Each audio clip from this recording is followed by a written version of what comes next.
There is a hidden realm within you, a forgotten chamber sealed by time, trauma, and taboo.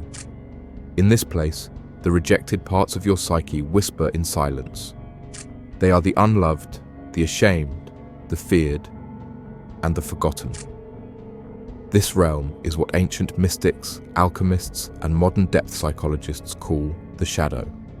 But shadow work is not about chasing darkness or wallowing in pain. It is a sacred pilgrimage into your own underworld, a descent, not for the sake of destruction, but for rebirth. Like the myth of Inanna, who descended into the underworld to reclaim her throne, or the trials of the Egyptian soul in the Hall of Mayat, shadow work is the soul's reckoning. And within it lies the key to your true power.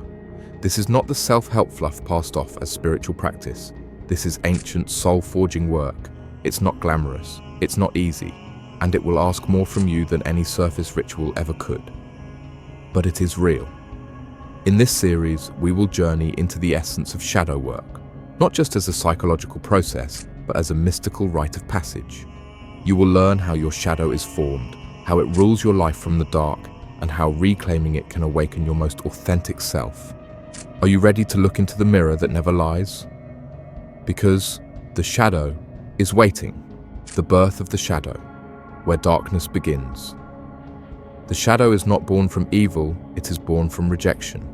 From the moment we take our first breath, we begin learning what parts of ourselves are acceptable and which are not. As children, we're not taught to fully express, we're taught to survive. When your joy is too loud, you're told to hush. When your anger is too wild, you're sent away. When your curiosity becomes inconvenient, it is punished. Slowly, the parts of you that are not rewarded, not loved, not validated, are cast into the unconscious. And thus, the shadow begins to take form. This isn't merely metaphorical. Psychologists like Carl Jung understood that the psyche splits not in pathology, but in protection. The shadow becomes the container for all the parts of you that you were told not to be. But those parts don't vanish, they live on, they gain power, and eventually they leak out in your habits, your relationships, your fears, your triggers. The ancient world knew this well. The Egyptians portrayed the soul's journey through Duat, the underworld, where the heart was weighed against truth. The Gnostics spoke of the archon's forces that govern from the shadows of consciousness. In many indigenous traditions, the process of becoming whole always involved facing the dark twin or the mirror self. Yet in modern life, we're encouraged to run from discomfort. We sanitize spirituality, choosing light over truth. But there is no real light without shadow. Light without shadow is blindness, an illusion of purity that only deepens the unconscious split. To understand your shadow is to reclaim your lost power. Every repressed quality carries energy raw, primal, and sacred. Your anger may hold the key to your boundaries. Your envy may reveal your forgotten desires. Your sadness may carry wisdom long ignored. Shadow work, then, is not about getting rid of anything. It's about integration. It's about facing the inner exile and welcoming them home, not with judgment, but with fierce compassion. In the next part, we will explore what the shadow actually looks like in our daily lives, not just as abstract ideas, but as patterns that shape your reality without your conscious permission. The darkness isn't your enemy, it's the doorway. The many faces of the shadow, how it hides in plain sight. The shadow does not always appear as something obviously sinister. In fact, the most dangerous parts of your unconscious are not the monsters, but the masks. Shadow energy rarely announces itself. Instead, it weaves itself into the subtle patterns of your life. It becomes the way you shrink in the presence of authority, the way you sabotage relationships that feel too close, the way you compulsively seek validation or isolate yourself to avoid rejection. It hides in addiction, perfectionism, rage, procrastination, people-pleasing. The shadow isn't evil, it's simply unclaimed. Have you ever noticed how you're triggered by someone who reflects something in you that you don't want to see? That person who's too arrogant, too sensitive, or too demanding, they may be reflecting your own unacknowledged traits. This is projection, when the shadow speaks through your judgments. The shadow also shows up in your golden qualities. Yes, even your greatness can be repressed. Were you told you were too much? Did your light make others uncomfortable? Your creativity, sexuality, ambition, even joy can all be sent into hiding. This is the golden shadow, your brilliance buried in shame. Social roles and cultural conditioning feed the shadow constantly. We adopt masks to fit in. The good child, the stoic man, the humble woman, the spiritual person. Each role demands suppression of something essential, and in the shadows, those pieces grow hungry. This is why so many people feel stuck or fragmented. You may achieve success, yet feel empty. You may have love, yet fear intimacy. This dissonance is a signal your shadow is calling. It's not just personal, it's collective. Our society has shadow aspects: racism, misogyny, greed, disconnection from nature. And until we face them, they dominate from the dark. Shadow work begins when we notice the patterns, when we stop blaming others for our reactions, when we ask, what part of me have I abandoned? That question is a key. The next part will guide you through the first steps of shadow work, how to begin this inner alchemy with presence, courage, and sacred intention. Are you willing to see what you have hidden from yourself? The first steps into the shadow, tools of inner alchemy. To begin shadow work is to become an alchemist of the soul. But unlike the medieval seekers who transmuted lead into gold, the modern mystic transmutes pain into wisdom, fear into clarity, and fragmentation into wholeness. This is not a practice of force, but of presence, not conquest, but communion. The first step is awareness. Most people live in reaction. Something angers them, and they lash out. Something wounds them, and they shut down. But the true seeker pauses. They ask, why? Not at the surface level, but at the root. Why does this moment hurt me so deeply? What am I truly afraid of? What story is looping beneath this emotion? This is the power of conscious observation. You become the watcher of your own inner world, not judging, not fixing, just witnessing.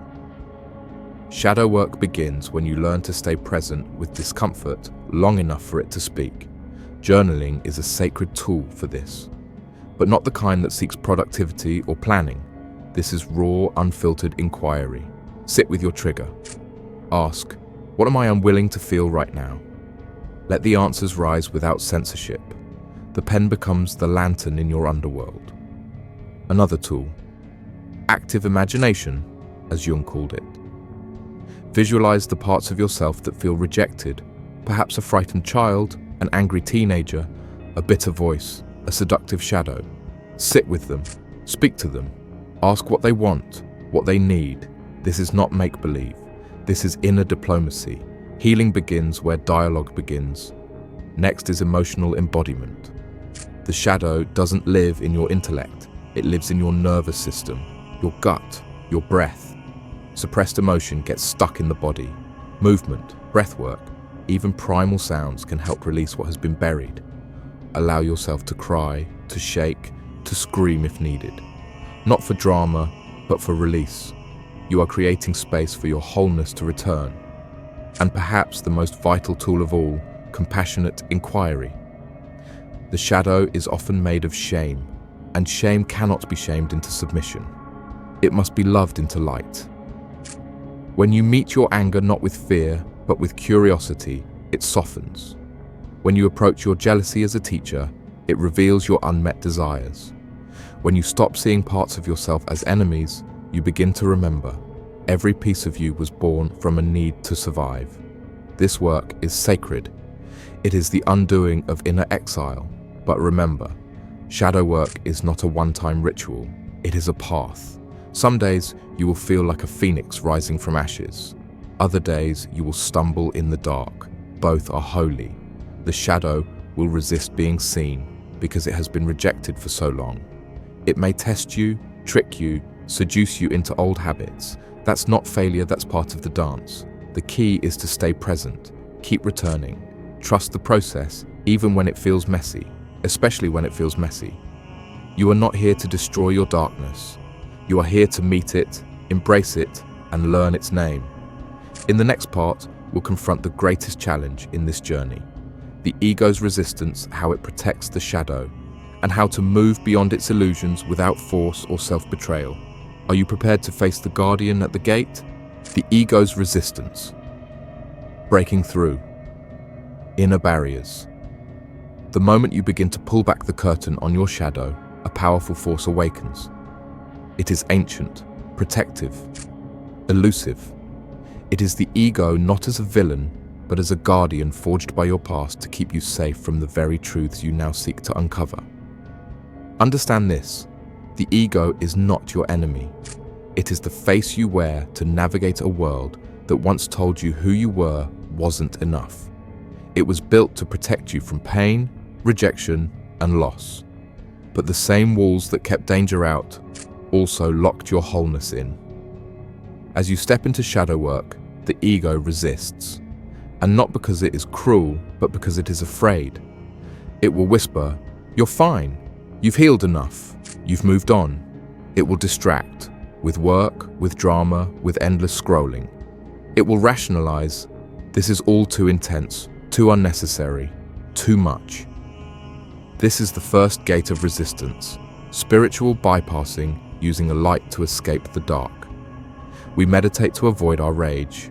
We affirm to silence our grief. We declare ourselves high vibration while our inner child is still crying in the corner. But wholeness demands truth. And truth is not always pretty.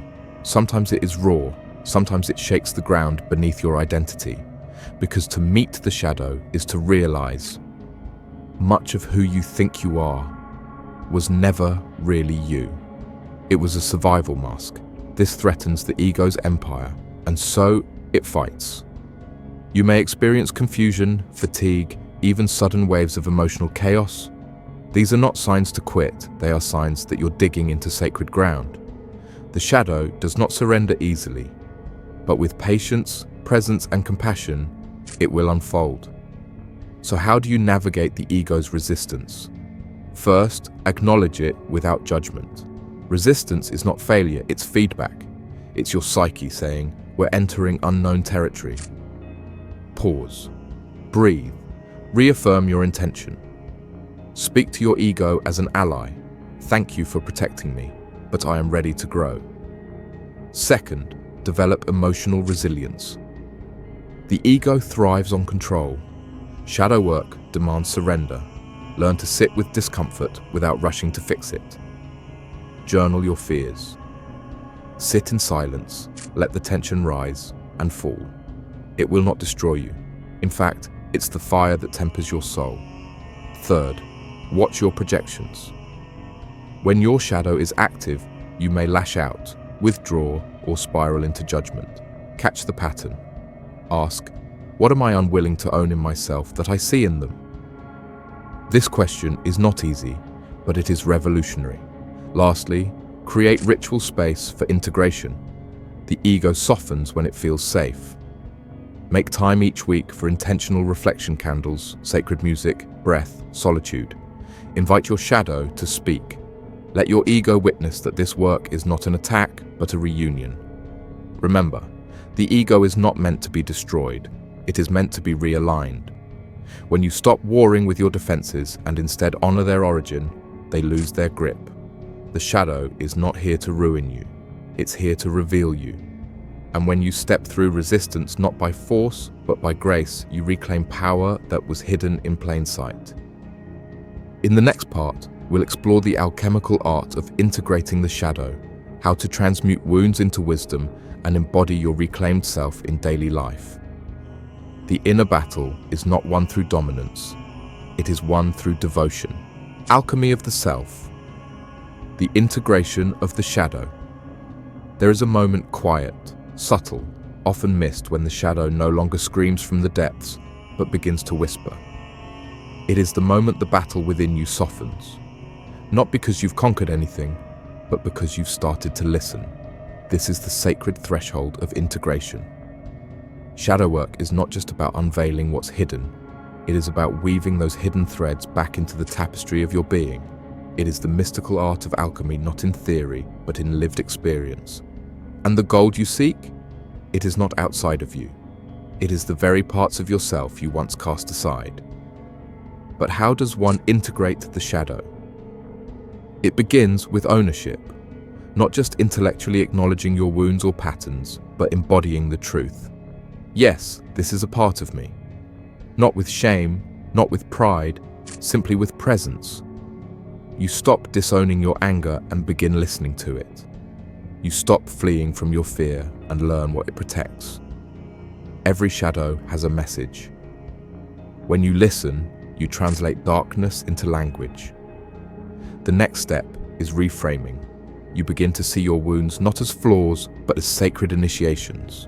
The betrayal taught you boundaries. The abandonment taught you self-worth. The rage taught you where you were silenced. Each scar is a sigil, marking your becoming. You are not broken, you are encoded.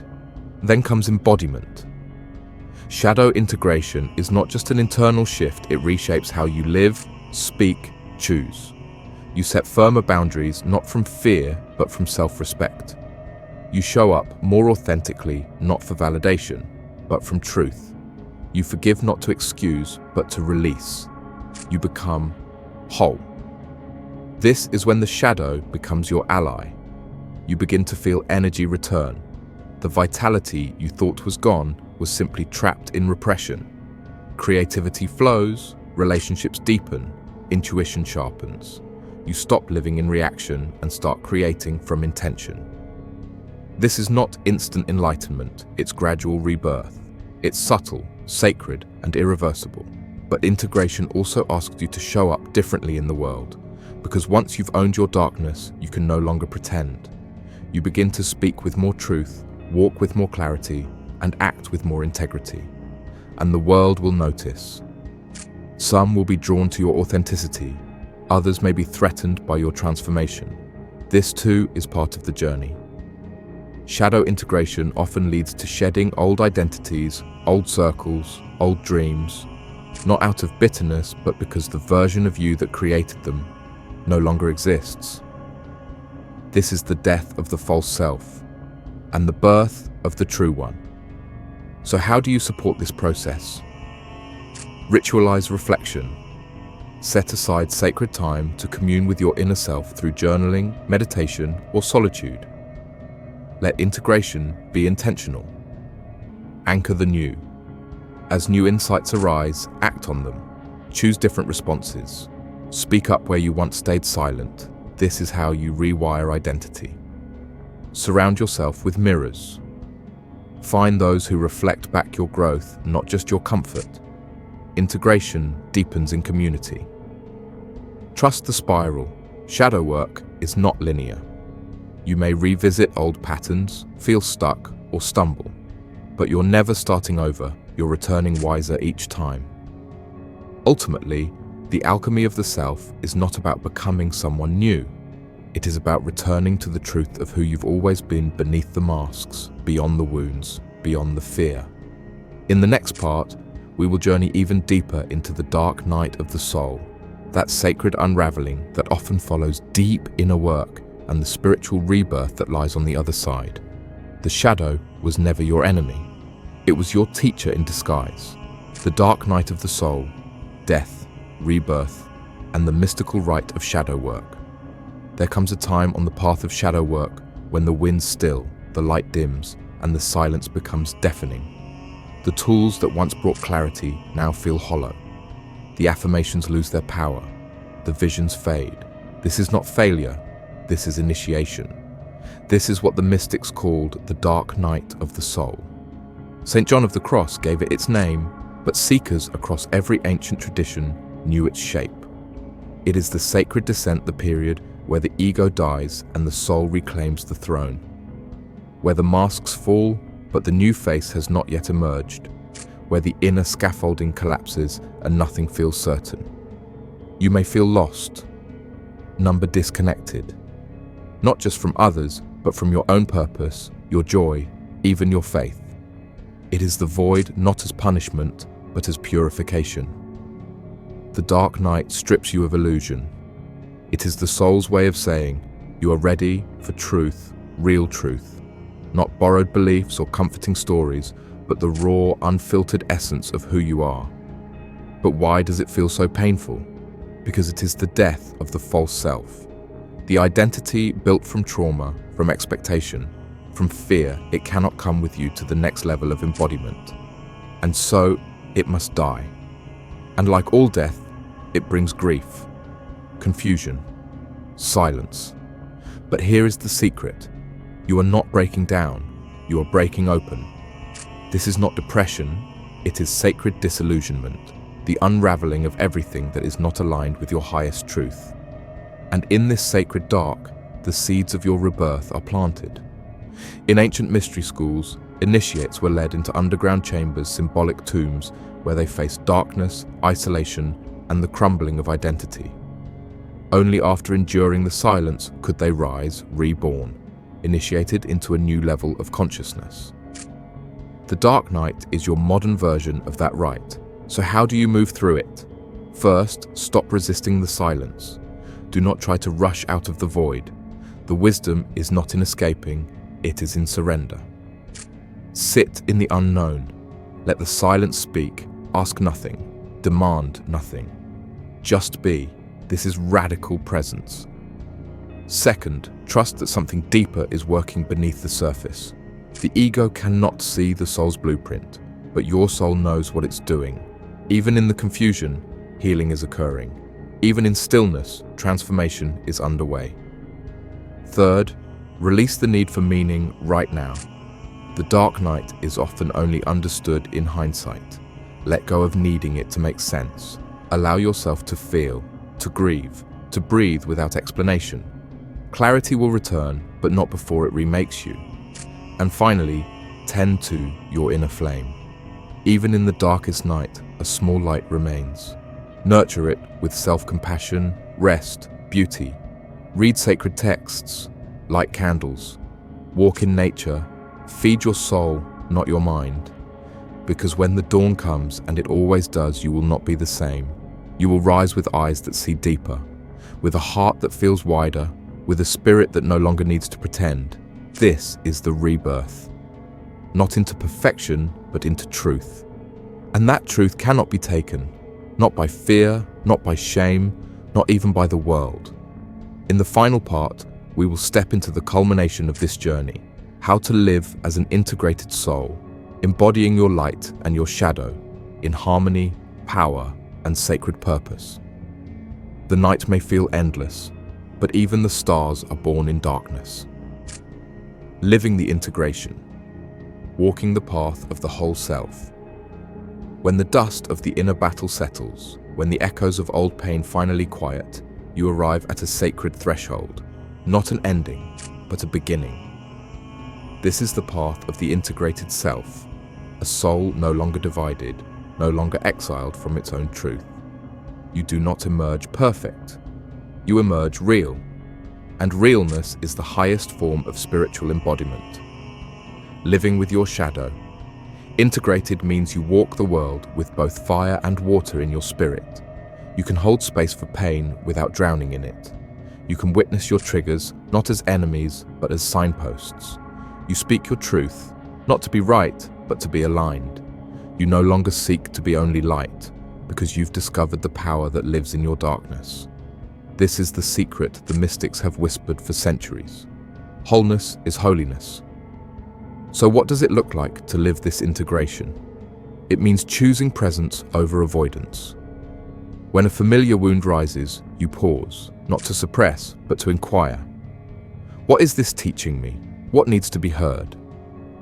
You meet the moment with depth, not defense. It means accepting that healing is not linear. Even after deep work, the shadow may revisit. But you no longer fear its return. You know how to listen now. You know its language. And more importantly, you know that every encounter with your shadow is another invitation to expand, not regress. Living the integration also means embracing your full range. Your anger becomes a compass for your boundaries. Your grief becomes a wellspring of compassion. Your fear sharpens your intuition. You are no longer a fractured being trying to be good. You are a sovereign soul, walking in truth. And there's power in that. People will feel it. You may find others drawn to your grounded presence. you become a mirror for authenticity. And yes, you may also become a trigger for those still avoiding their own depths. That too is sacred. Your presence becomes medicine even when it disrupts. This way of being also invites a deeper form of service. Once you've walked through your own underworld, you hold keys others are searching for. You don't preach, you embody. You become the lighthouse, not by shining brighter than others, but by simply refusing to dim. In this, you help others remember that it is safe to be whole. But perhaps most beautiful of all, integration restores intimacy with life itself. You begin to see meaning in the mundane. A passing breeze becomes a message. The silence becomes a sanctuary. Even your own breath feels like communion. You are no longer chasing the divine. You are dancing with it every day. And this is the essence of the path. Not perfection, not purity, but presence. A life lived in harmony with all that you are. Light and shadow, joy and sorrow, faith and doubt, all held with reverence. Because you finally understand. The shadow was never the villain. It was the doorway, the keeper of truth, the sacred challenge that asked you, will you dare to become whole? And now you have your answer. So step forward, not as someone seeking light, but as someone radiating it from within. You are not a seeker anymore. You are a rememberer, a soul who walked into the dark and returned bearing fire. If this journey spoke to your soul, if something inside you stirred or remembered, honor that spark. Like this video, subscribe for more mystical insights, and share it with someone who's ready to meet their shadow. We walk this path together. Until next time, stay awake, stay whole, and keep walking the spiral inward.